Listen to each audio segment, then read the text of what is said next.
You want to know the best plays for tonight's two-game NBA slate? Well, strap in because we've got elimination games on the line today. Detroit Knicks, Clippers, Nuggets as well coming up. Nikola Jokic on the thumbnail. He looks gigantic. It actually kind of looks like that old Billy Crystal movie, My Giant, with him and George Mirasan.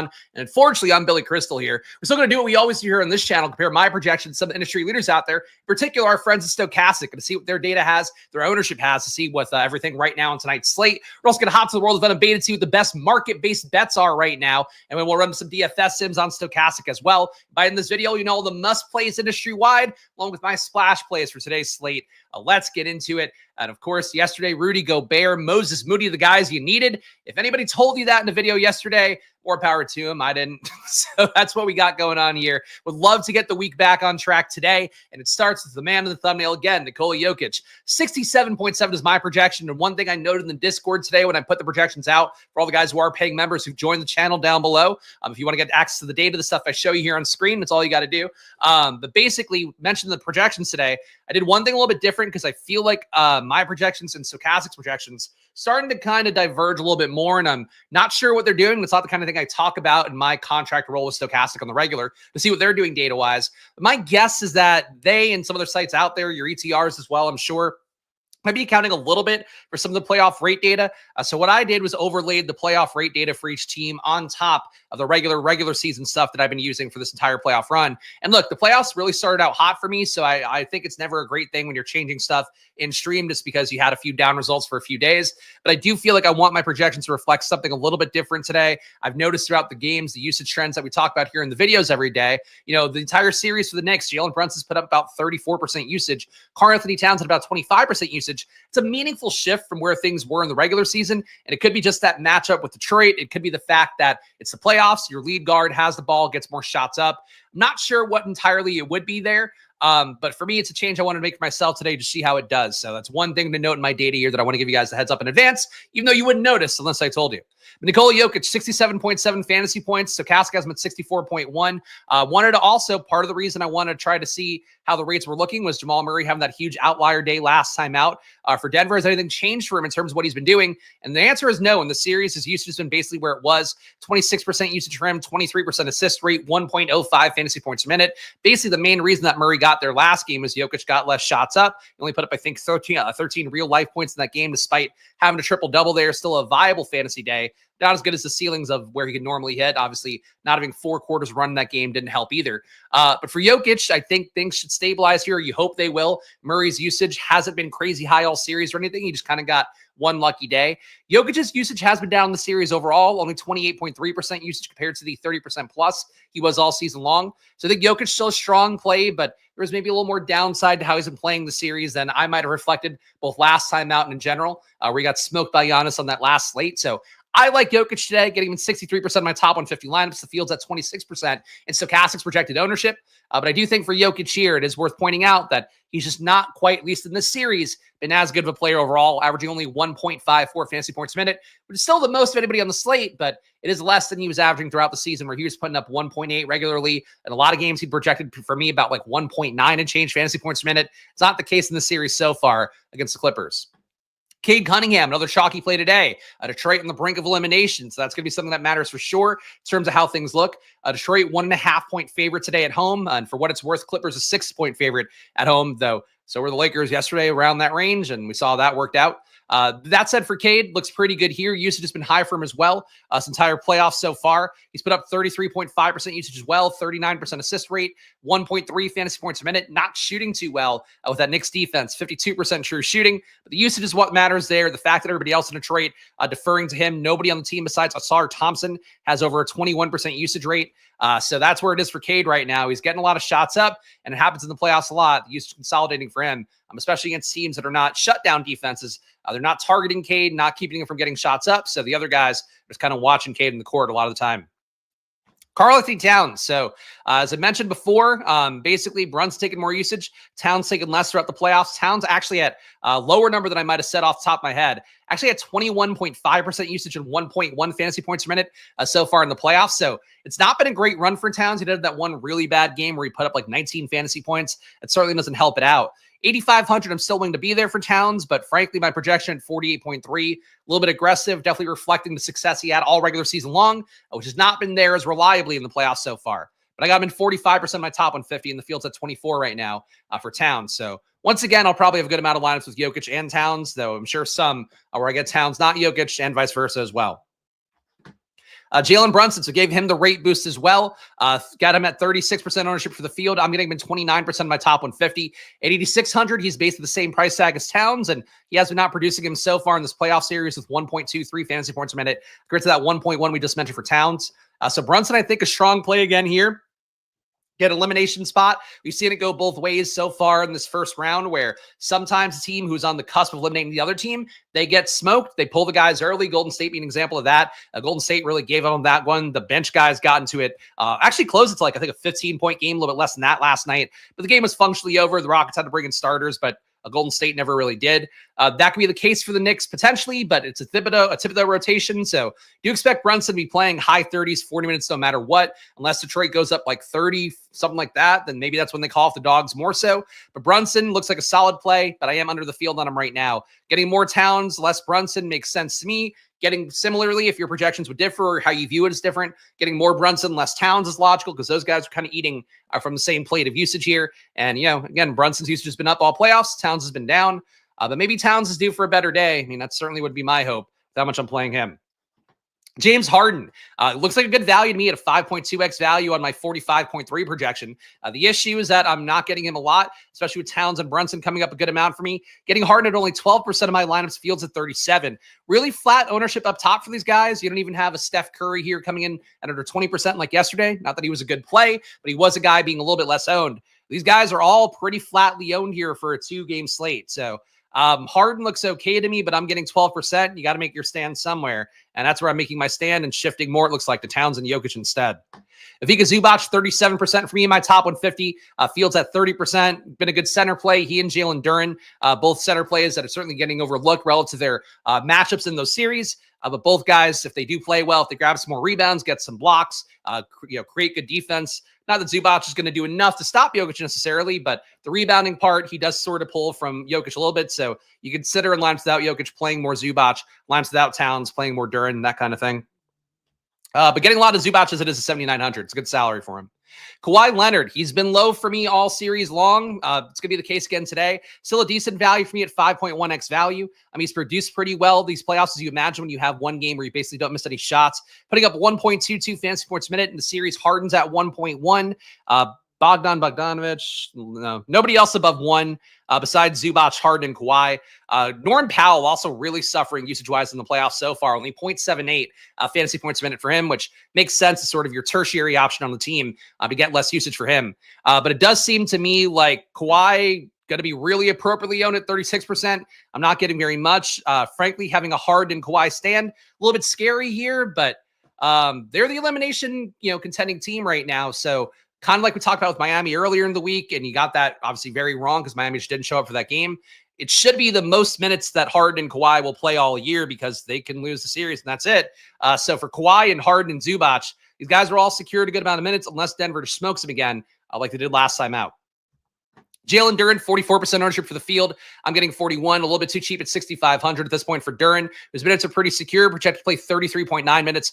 I'm about 0.6 fantasy points higher than Stokastic does today. Jamal Murray getting only 8%, fields at 24. He just doesn't project that well despite the outlier game last time out. If Jokic fails, Murray looks better, but these guys can be similarly owned. A 24% ownership projected for Jamal, 25.6% for Jokic. I'd rather take my shot at Jokic at that point if these guys are going to be owned the same amount by the field, basically. Josh Hart has been not getting many shots up in the playoffs. Only about, where we had for him, 14% usage. About 1 fantasy point per minute rounding up for him, which is not bad, but definitely not as good as Hart has hit in his ceiling throughout the regular season. A 7K salary for him as well. He's playing reliable minutes, but again, the risk here is that the Knicks don't really, they would love to win the game, I'm sure, and the series be done, maybe get some rest time in, but they don't need to win the series. They can go to game 7, force it back home. So Josh Hart, that's your risk again. Same thing for Brunson, same thing for Towns, but Hart looks good at 7K. And Aaron Gordon playing good minutes as well lately as the entire Nuggets rotations we talked about last game for them really condensed at this point as long as the game doesn't get out of hand. They're playing basically 5 guys, 40-plus minutes at this point. So Gordon's one of those guys. 38 minutes of the projection for him. I got him in 56% of my top 150 lineups. And the field's at 23. Your value sorting here through my projections is not going to be too different, but let's take a look there and see what we get. And also tomorrow, thinking I'm not going to do a video. I'll look at the tournaments tomorrow and see what the prize pools are. But I'm thinking because of a 1-game slate tomorrow with Golden State and Houston, probably no video. So cherish this one while you can. I think I'm going to do a longer form, probably like a 2 or 3 hour best ball video. So watch that in the Splash Play Pod channel if you want, but just a heads up if you are looking for content. But I'll play it by ear. If there's a 100K tournament, I'll probably do a video, even for a showdown. All right, so top value plays. Despite being the highest price dollar on the slate, despite being the highest projected guy on the slate, Nikola Jokic is technically my top value. So you can see why I'm getting so much of him in the sim. 63% of my top 150 has him. Fields at 26. He's a 5.8x value for me, tied with Jalen Duren. These guys, I think, are underpriced, and that's what the projection is reflecting here. Certainly Jokic on this slate, when you don't have a Giannis, a little bit easier to just go Jokic heavy. But certainly if you didn't play Jokic, you're going to play more Towns, more Cade, more of the Clippers guys. So that's your way to get away from Jokic. Just play a bunch of 8 to 9K guys who are probably a little bit underpriced as well. The softer playoff pricing. Duren as a value looks pretty good. Again, he's in about 40% of my lineups and the fields. Towns we've talked about already. Cade we talked about already. Zubac, Gordon. Asar Thompson has not played well this series overall, or not gotten reliable minutes is the better way to say it. He's gotten more usage, 24% usage for him, second highest usage rate on the team so far for Detroit this series. But only 0.9 fantasy points a minute, which is nothing great either. His twin had the outlier day yesterday, so sure, maybe it's Asar Thompson's day here. But his minutes are okay. Feels like there's more minutes for him, given the fact they keep playing Tim Hardaway Jr. a little bit too much. Last game for Detroit, let's pull up the popcorn machine real fast, because I don't recall this one offhand. Asar Thompson got to 29 minutes last game. Tim Hardaway Jr. held at 34. Beasley suffering a little bit with only 25.7 minutes. Schroeder suffering a little bit as well with only 22.4 minutes. As we've talked about all series, it's basically that group of guys, Schroeder, Beasley, Asar Thompson, and to a lesser extent, Tim Hardaway Jr. Those guys are competing for a similar block of minutes on the wing for Detroit. So those guys are coming up for me a little bit less than Asar Thompson, actually a lot less. Asar Thompson at 59% of my lineups, Fields at 37. So Asar Thompson, we are back with him being a value play today, as you can see in the projection data that's now on screen. Malik Beasley getting 63% of him as well. I do think playing Thompson and Beasley separately, probably a logical move. Those guys kind of eating from the same plate, also with similar salaries. Feel like they're leveraged against each other, but getting Beasley a lot, getting Asar Thompson a lot, and I do assume that some of these lineups I have today probably include both guys. And Beasley, for what it's worth, I mean, he could hit his ceiling in less minutes overall, and they could certainly decide to pull minutes away from, Tim Hardaway Jr., who's not very good. I'm really baffled they keep playing him as many minutes as they do. There's a way it could work out, but I do expect there to not be, I wouldn't play Thompson, Beasley, Schroeder, and THJ. I mean, not that you would play those 4 guys anyway, but there's a really similar group of minutes here, similar group of a ceiling opportunity as well for these guys that if one of them or 2 of them get there, the other 2 probably don't, would be my guess. Norman Powell, we talked about. Again, he played well all regular season, but the usage rates have been down a lot here. His performance under 0.8 fantasy points a minute, also a pretty big drop-off for him. But he's 5,500, good salary for him, getting him in 51% of my top 150 lineups, in the fields at 30. Brunson, we talked about at length. Christian Brown, another guy very similar to Aaron Gordon, getting 41% of him in the fields at 28. Denver's guys, the starters are playing big minutes, so get whoever you want out of that group. For me, besides Jamal Murray, I guess. Let's go game by game here, guys. And if you can, show some love. Again, I'm doing these videos just mostly for the love of the game at this point. We're not sponsored directly. We've got partners, of course, with Stokastic and Unabated, and they are great products for you here. But the main thing I'm doing is for you guys out there who've watched the shows all regular season and still want some takes here, want some hopefully good advice. So please show some love. Subscribe down below. Hit the like button. Leave a comment. Gonna just come on here, show you my gambling, the good or the bad. This week has been shitty for me. I had a really hot run the entire run besides that. This week, though, not quite as good, though. In MLB, I was top 2 for a large portion of that slate. So I can't have both sports going well at the same time. I think it's basically the way it goes. But either way, though, that's what we're doing here in NBA every day here down the home stretch. As long as there are viable tournaments that I'm going to be gambling on, I'll keep showing you guys my work here Monday to Friday, usually around 1 p.m. Eastern time every day. And yes, please hit the like for Mr. Puppet. That you love the Puppet. I get it. Puppet doesn't show up here on stream every day. Can't whore him out too much. That Eric Lindquist makes me whore out the Puppet every day when I do streams with him. New York, 106, but great stream yesterday. If you want to see an outdated MLB slate, got a lot of shit right on that one. And the puppet had some fun too. We get some quality gay jokes as always. We got New York here, 106 implied points. We got Detroit 107.5 implied points here. And of course, the data I'm showing you on screen, courtesy of Stokastic. So the ownership numbers, the projection numbers you see from them, go get the updated versions for yourself at Stokastic. 15% off all the monthly, weekly packages on there. So get in no matter what data you're looking for, sim stuff as well. All that's 15% off in perpetuity. So really good deal on there that you don't get with some of their other promos. Brunson, Towns, again, your big decision points for me. Still low on Hart, still low on Anunoby, still low on Bridges. These guys are playing big minutes. I frankly haven't gotten a lot of Anunoby and Bridges this series. I can live with it. Their rates overall this series don't really support going crazy on them. Bridges still averaging 0.8 fantasy points a minute this series. Anunoby averaging 0.74. Hart averaging 1, so I think he's fine. But these guys aren't playing much better in the playoffs, even though they have had a few outlier results. So Hart, Anunoby, Bridges, to me, I'm not with that ownership at all. But if I were to get with one, it would be Hart. Mitchell Robinson hit for actually my pal Eric Lindquist again the other day, touted him on one of his shows. Mitchell Robinson, though, at 3,800 feels to be a little bit like your Steven Adams play yesterday where, yeah, he should get some minutes. What's he going to do out there? Probably a little bit more than Steven Adams did, but not enough for me to trust at 3,800 high volume. 11.5% ownership for Mitchell Robinson for the field, getting 4% for him and for myself. For Detroit, 107.5 implied points here. Cade is your key guy here, getting the highest usage on the team by a wide margin. Fantasy points also hanging in tightly with where he was throughout the entire regular season. Jalen Duren's been playing well as well, but if you get Isaiah Stewart in, maybe a few more minutes at risk for him because they do like playing Stewart more than they like playing Paul Reed. But Duren, a lot of ownership coming in for him for me. Tobias Harris, I'm still getting 27% of here. He's playing 40-plus minutes in most spots, or I guess high 30s to 40 minutes. He looks pretty good as well at 5,800. He's not been a player I like very much, but he's been producing 0.83 fantasy points per minute on the year. It's basically in line with where he's been all season. I don't think Tobias Harris is a bad play today, even though he's really not a guy I love generally. Asar Thompson finally got more minutes last time out, but Stokastic only projected for 22.7. So Asar Thompson, if he gets you 28 minutes, you're getting nice value at 4,300. If he does play the lower band of minutes, if you see more for Beasley, more for THJ, more for Schroeder, that's where Asar Thompson gets a little bit risky as a chalky play today. 37% expected ownership, and I'm getting 59. Schroeder still getting more in the field than him, 29% compared to the field's 22. Beasley getting 2x the field on him, 63% compared to the field's 31. These guards overall for Detroit, I think your key spot here, and frankly, even though Hardaway Jr. was awful all year, he's playing big minutes. You make the case to flatten him out as well. Get a little more THJ, maybe a little less Asar Thompson, a little bit less Beasley. I think it could be a logical way to play the slate if you're trying to play a little bit more risk averse. Denver on their side, which our guy, I'm a loser until I win the million. It's going to be an unfortunate one. I don't want you to be a loser until you win the million. You're not a loser because you don't win $1 million. I will say that. But Denver here, unless you've lost $1 million flat, then you are technically, your P&L is not looking that good. Denver, 103 implied points here. Again, not a great total for Denver.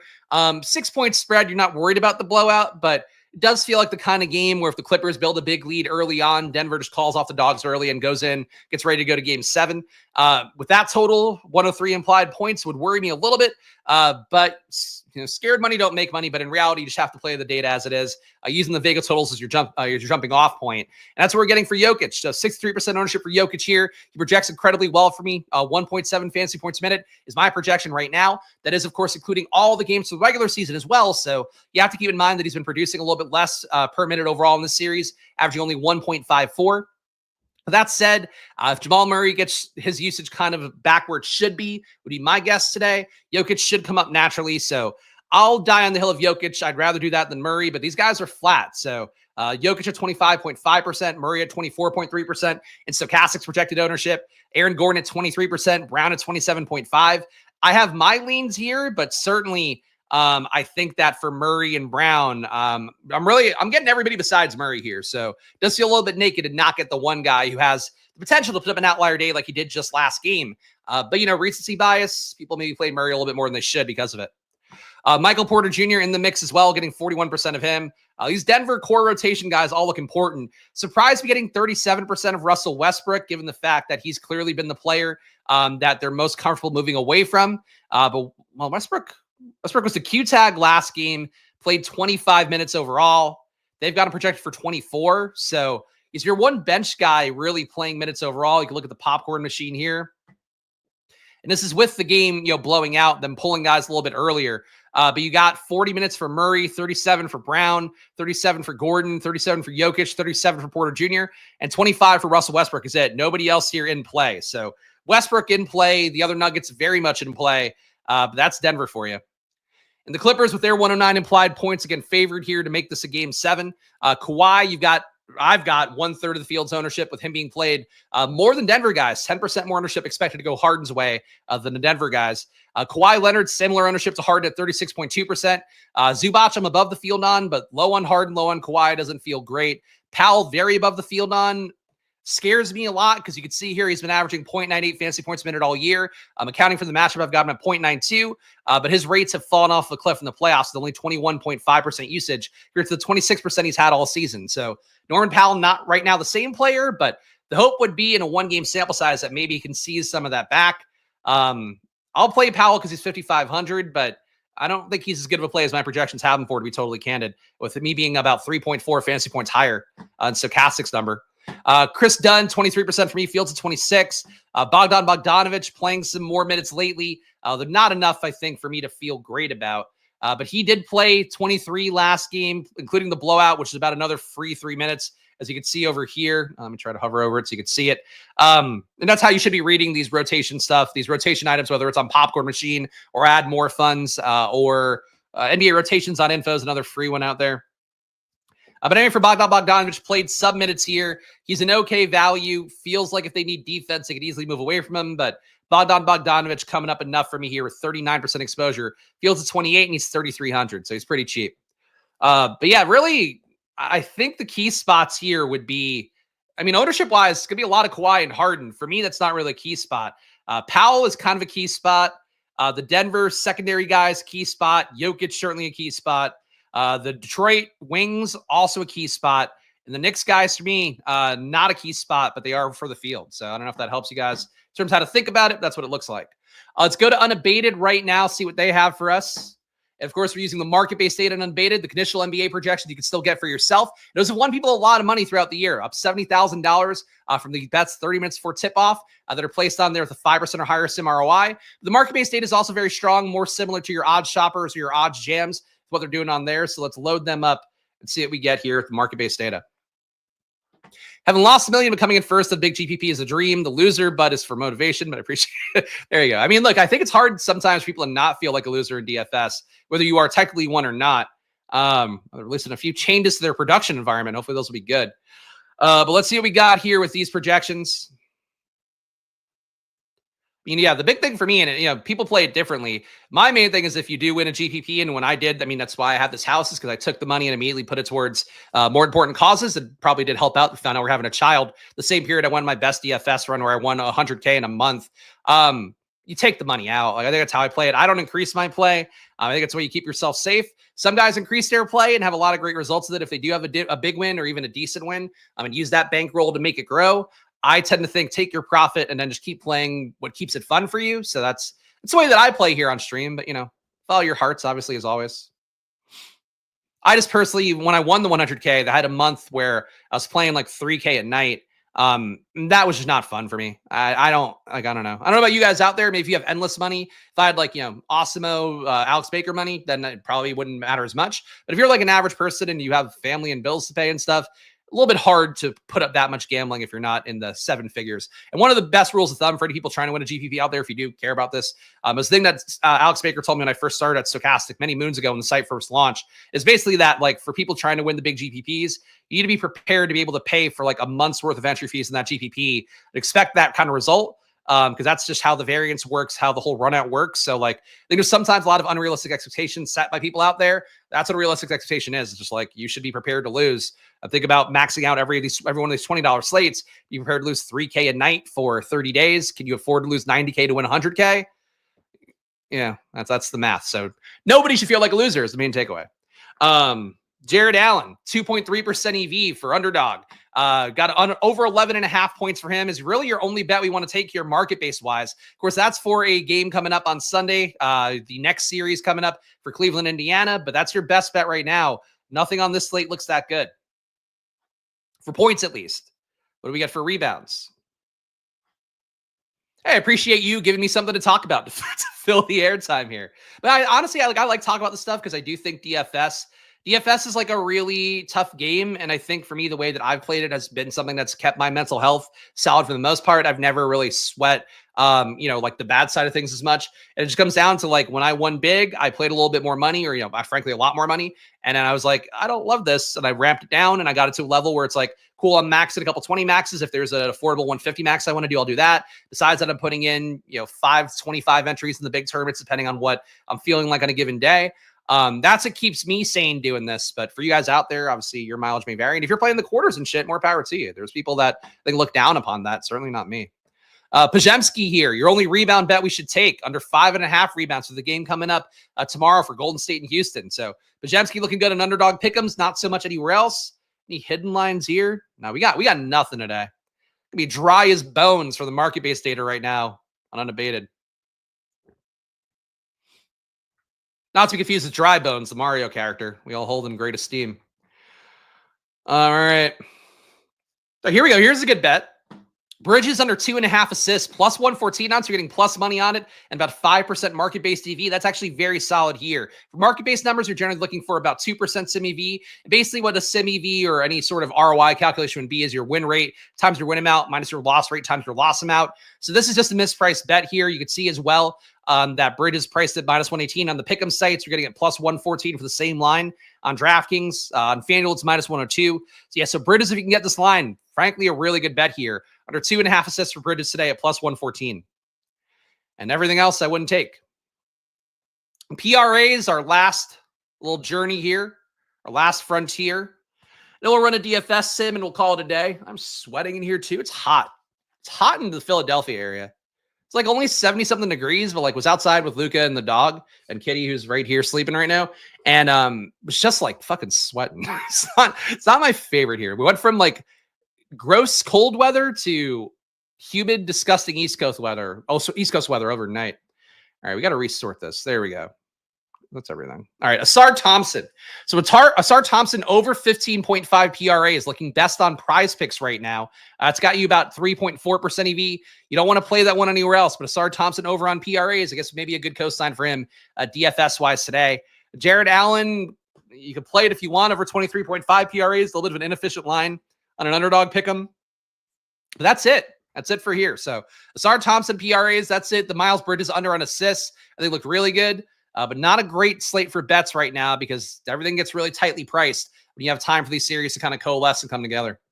Let's go to Stokastic next. We will run our final sim here. Looks like they updated their data about right before the show. So you got a fresh run of things here. And of course, you already saw how my data looks on a Stokastic sim. Now you'll see what their data has with no input from me. So that's hopefully the value add here. You check out Stokastic yourself if you want to take a look. 15% off, link down below. Of course, Unabated just saw their market-based data. And usually there is a little bit more there. Certainly more for MLB, more for PGA, more for whatever sports you have out there on Unabated using that market-based data. But for NBA right now, a little bit tight sprightly. Tight. That was not the right way to say that. Price tightly. Tight sprightly. Neither of those are words. Let's run the sim and see what we get. And guys, show some love if you can. Subscribe down below, hit the like button, leave a comment. Again, all I'm doing here is I've done all season long is show up and do the work, giving you guys the best basketball takes I possibly can. I do my prep work. I'm not afraid to change things. So I feel like my data is not doing a great job at a time period and not change things, in a way that's not sound. But frankly, for me, like I feel like it's a ballsy thing for me to change my rate data for the playoff stuff. So we'll see how it goes. I'm just trying to play some different ways to see how it goes for me. But that's what I do here. Again, I'm just like you guys. I'm just trying to gamble and make the most of it every day. And that is what you're getting on this channel that maybe you don't get anywhere else. Thank you to Extra QT as well. Thanks for your work, my friend. I appreciate you guys being here. And guys, do check out the sponsors too while we're waiting for the sim to run. Get Unabated 20% off, link down below. Stokastic 15% off. If you want to play some NFL best ball with me, drafters help me put on the show on the @SplashPlay Pods channel. And of course, check out the Discord too. It's a great channel to be on. I think we're building a good community on there. Football, basketball, baseball, talking about that stuff, of course. You get my data too if you want to join the Squirt Squad or the Squirt Squad VIP tiers down below. Cheaper than you're going to get projections on most sites out there. And I do update them throughout the night when necessary. So that's what we got. All right. What do we get here? A sip of water. Your top ROI lineups, according to Stokastic. We got Cade Cunningham, Malik Beasley, Asar Thompson, Derek Jones. Derek Jones making this one. What the fuck did he play last game? Derek Jones played 14 minutes last game, and he makes that lineup. Oof. Isaiah Stewart wasn't even available last game, but he's in here. Jalen Brunson, Michael Porter Jr., Nikola Jokic. So to get to Cade and Jokic, it gave you some really shitty plays, and Jones and Isaiah Stewart kind of looking like a showdown-y lineup here, where you're playing guys that are not very good, but maybe can hit 5x, even 4x of their price tags, and be the only guy that does it. Interesting to see that build for number one. And number two, you have Cade Cunningham, Tim Hardaway Jr., Derek Jones Jr. yet again, Asar Thompson, Jalen Duren, James Harden, Michael Porter Jr., and Kawhi. So you didn't get Jokic in this one, more balanced build, but still to get Derek Jones and Tim Hardaway Jr. in. And number three, it's Cade once again, Dennis Schroeder, Asar Thompson, Tobias Harris, Mitchell Robinson, Jalen Brunson, Michael Porter Jr., and Karl Anthony Towns. So you didn't have to take the shitty Derek Jones Jr. You have to take the shitty Mitchell Robinson here, and you're playing Mitchell Robinson and Towns. It's a little bit tough. Number four, you have Brunson, Hardaway Jr., Josh Hart, Tobias Harris, Karl Anthony Towns, Malik Beasley, Michael Porter Jr., and Jalen Duren. So the good part of this one is that these guys are all starters besides Beasley, and Beasley at least can take minutes away from one of the starters. So that makes sense, but a little bit less sketchy, a little more balanced than some of the other builds that we saw up top. And number five, Cade Cunningham makes it again. So 4 out of the 5 lineups up top have Cade Cunningham. Cade, Beasley, Asar Thompson, Derek Jones Jr., Jalen Duren, James Harden, Michael Porter Jr., and Karl Anthony Towns. So big Detroit group here. Feel like if you're playing Cade with this many Detroit guys and only one Knicks bring back, I don't know if that makes the most sense, but what you're getting. Your top ROI players spend up, I guess. I mean, spend up relative to like not playing the Derek Joneses, I think would be a logical thing to do. But, it's like we talked about the other day where you are still trying to play. And the Moses Moody thing, I would throw that out the window because that was just a weird game where Golden State got blown out and he gave up early. You're still mostly trying to play starters and guys who are regular rotation guys who can close. Moody he was getting enough minutes that you could play him, but like those plays aren't really that good. Gobert at least made some sense, even though Minnesota, for whatever reason, barely used them all series, jerked him around, gave him minutes, gave his minutes away to Naz Reid throughout. But like it was always logical that he should be able to obliterate a Lakers team without a real center. They finally do it in an elimination game. That at least made sense though, because he's a starter. The Moses Moody's of the world, I do think still make less sense. Same thing for your Derek Joneses, just not quite sold on that. But that's what the lineups look like. So I'm just giving you my take on it. Michael Porter Jr., negative 6% ROI is your top guy right now. Number 2 is Asar Thompson. Number 3 is Jalen Duren. Number 4 is Malik Beasley. Number 5, Dennis Schroeder. Number 6, Mitchell Robinson. Number 7, Tobias Harris. So really not a star-studded group up top here for your highest ROI players, according to Stokastic, but that's it. Porter Jr., Asar Thompson, Duren, Beasley, Schroeder, Mitchell Robinson, and Tobias Harris. And worth pointing out here, 1, 2, 3, 4, 5. 5 of the top guys are Nuggets, are Pistons, and 1 Nugget, 1 Nick. Gobert help you cash? All right, well, I mean, good. I'm glad he helped somebody out there. It's like the other day with Gary Trent, like I got no Gary Trent at all. I think if he helped you cash, more power to you. I certainly am tilted about it all the same because how it goes out. But that's the series. Unfortunately, there's ebbs and flows. It is all a chess match here of them trying to make a move, make a counter move. That's what NBA playoff series are. I think more than any sport, but maybe besides baseball. Michael Porter Jr. here. We've got 77% exposure in the top 150 set. Fields at 44%. So Stokastic loves Michael Porter Jr. today. He's 5,100. Minutes have been there for him. He's certainly disappointed a few times a series. He played 37 minutes last game. So at this point for Michael Porter Jr., good salary for him. He's playing real minutes. He is certainly in the hunt to me. Even though if you saw Christian Brown, if you saw Aaron Gordon play well, even if you saw Westbrook play well, those guys can all squeeze Porter Jr.'s minutes a little bit / the stats he would pull in for himself. Asar Thompson, 64% Stokastic's top 150, Fields at 38. So another big stand here. Porter Jr. Asar Thompson, clearly core plays for Stokastic's top 150 today. Jalen Duren, not too far behind, 58% ownership compared to the Fields, 36% projected ownership there. So a pretty big stand in favor of Jalen Duren. Tobias Harris, 49% exposure, Fields at 37. So Tobias Harris also coming up a lot here. 5 out of the top 6 guys are Detroit guys. So really playing into Detroit, fighting off elimination thing here.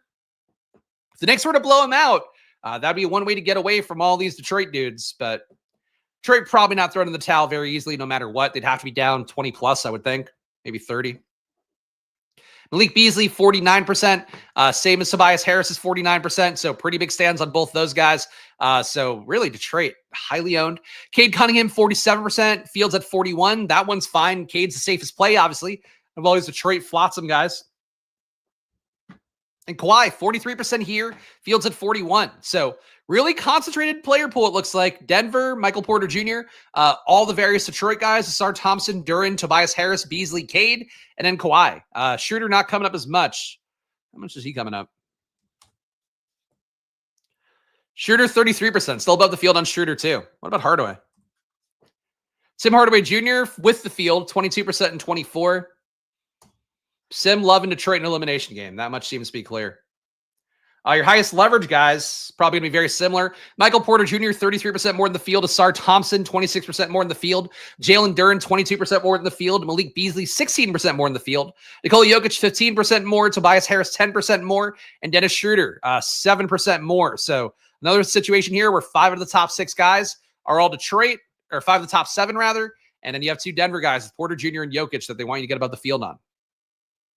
The player Stokastic wants you to fade your lowest leverage guys. Negative 20% leverage on Vika Zubac, only 15% compared to the field's 35. So more Jokic, less Zubac seems to be the Stokastic take for their top 150 lineups. Christian Brown, 7%, Fields at 26. I think Brown should be in play as much as the other Nuggets. He doesn't do that much. He's certainly not produced terribly well. Only 0.67 fantasy points per minute the series. The one really bad, 47% true shooting that he should get better at some point. But Brown barely being played in Stokastic's top 150. Norman Powell, negative 18% leverage on him. His rates have been down a lot for the playoffs. It does seem like Stokastic Sim is supporting not going there. Aaron Gordon, negative 16% leverage. They want to get 10%, Fields at 26. It really seems like they're weighting the elimination game part of it more. I mean, I guess you are fading Clippers, so maybe not. But that was a lot of Detroit, and then you're fading key Denver guys. You're getting 40 minutes reliably in every game. Kind of surprises me. OG Anunoby, negative 14% leverage. Jamal Murray, Stokastic not chasing him, getting half the Fields ownership at 11% exposure. Fields at 22.5. And Mikal Bridges, 19%, Fields at 27. So, yeah, I think that's just it. And Jokic one more time here. Jokic getting 26% field ownership. Stokastic wants you to get 41 as a key player in the slate. They are supporting him here. I'm going to give you guys my splash plays for the day. At this point, though, if you watched the whole video, you probably know. Before we do that, one last run through plugs. Please subscribe down below, hit the like button, leave a comment. No matter what, no matter how I'm feeling, no matter what mood I'm in, I show up here and do the work here for you guys, because that's the commitment I made here when I launched this channel. And if you guys could show the same commitment back and show up every day and hit the like button and watch every minute of the video, and also maybe watch from other channels you have, and then maybe go to similar related videos of watch that, hit the like button too, so it knows that you'll, really do all the work you can here. But no, show some love, subscribe at the like button. It does go a long way here to fight off the YouTube algorithm at this point of the season, especially. Unabated, 20% off link down below. Stokastic, 15% off link down below. 2 great tools that'll help you make more money in the world of betting and DFS. That much I can guarantee you if you actually put in the work. And do join the Discord. You want to support the show most directly here. Want to see this content continue on throughout the summer for the world of MLB, maybe even WNBA. I don't fucking know. Whatever there's big tournaments on, I'm here to do content for. Join the channel. Support me if you can. $5 to join. Of course, more if you want to join the tiers that get my projections, either the exportable version or the sheet I show you here on screen every day. All right, splash plays for the day. Going through my data one more time. I mean, Jokic has to be one again. We got Jamal Murray last game. The blowout didn't help either. But Jokic just looks too good to me. The rates are still there. He's your best fantasy point per minute guy on the slate by about 0.2 fantasy points per minute. If the Nuggets get smoked today, that's going to fuck everything up. Denver's going to fail then. The Clippers guys will get there. But I'm going to play Jokic a lot. He's going to be in probably 60 to 70% of my lineups. Besides him, Aaron Gordon, I like a lot more than Stokastic. Asar Thompson, I like a lot as well. 59% of him. Beasley, 63% of him. Powell, I'm still going to get. I'm going to ride with these guys for the most part. So that's probably my primary player pool here. Jokic, Gordon, Asar Thompson, Beasley, Powell, Christian Brown to a lesser extent. Those guys are going to be my biggest stands of the slate. Towns as well. I'll throw Cat in there. Cat's been our guy all year. Leave my guy one more time here. But no matter what you're playing today, guys, gamble responsibly. Again, the ebbs and flows, this stuff can be really pronounced in the playoff side of things, especially if you are trying to play my data this week. But gamble responsibly, guys, even though it's always money time here. Follow me at Chris Spags. Follow this channel at Splash Play Bets. And of course, come back. Let's see. Come back. Set the notification bell here on the channel. Might do a stream tomorrow if there's a big enough tournament for the showdown in NBA. If not, I'll just do some basketball streams on the at Splash Play Pod channel tomorrow for NFL. So we'll get something done gambling-wise tomorrow no matter what. See you guys then. Enjoy your days. Hop to the Discord. Shout out to the chat as well. Appreciate you guys hanging out. And good luck, guys. See you soon. Also, something I saw on Reddit, the peace sign is apparently a millennial thing. And like, I am a millennial, but I don't want to be like a boomer. Like, what does Gen Z do? They just go like, hey, skippity toilet. Not to do the generic making fun of Gen Z thing. What the fuck am I supposed to do instead of a peace sign? Salute? Well, we're not going to do the Elon Musk one. Yeah, I don't know. I mean, tell me what I should do instead of a peace sign in the comments down below. See you guys soon. No Stokastic stream for me today either because I'm done for the day. Bye-bye.